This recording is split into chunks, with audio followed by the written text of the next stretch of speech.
believe in heroes. Giant blockbuster films like Avengers and Iron Man have fed into our superhero obsession for years.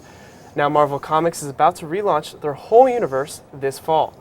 I'm here with Brian Truitt, USA Today Marvel Universe extraordinaire. And Brian, I guess what are fans most excited about with this relaunch? I'm not sure if they're really excited yet. I mean, I think, you know, we're going to have 55 to 60 new #1 issues come fall, spread out over like 3 to 4 months.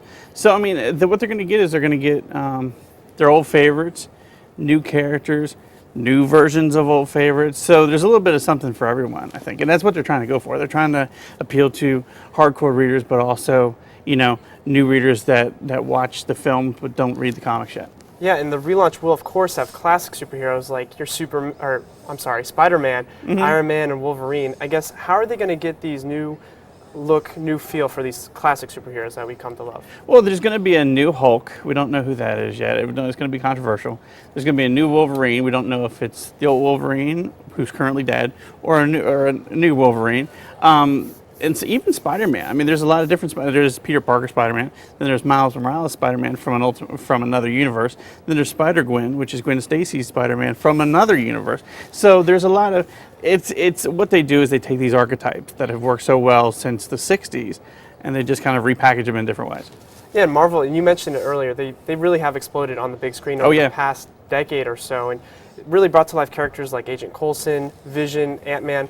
I guess, how similar are these new comics going to be to the movies that we watch every summer? I have a feeling they're going to be very similar. I think one of the things that is about, because right now there's a Secret Wars crossover going on. They pretty much blew up the regular Marvel universe and the Ultimate Universe so that they can streamline, so they can make everything one universe. And I think with Agent Coulson, you're going to see Black Panther is going to have his own movie soon. Doctor Strange is going to have his own movie soon. I think you're going to see Ant-Man is going to, you know, his movies comes out July. So I think you're going to see a lot of those characters kind of get, you know, they're going to be uprooted a little bit and highlighted. Yeah, and it appears that Marvel has really diversified some of their classic superheroes. I guess, what can fans look forward to in terms of like new blood, really?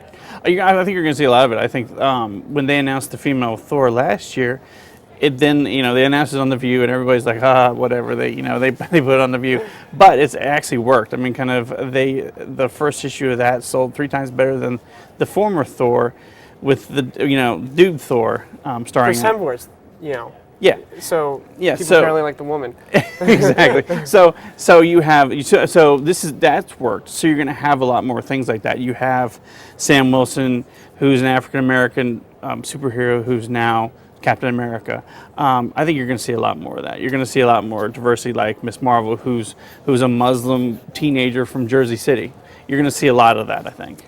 Well, I can only imagine what Marvel will come up next. Well, it appears that new and old Marvel fans will come to love the new generation of superheroes as they hit stands this fall.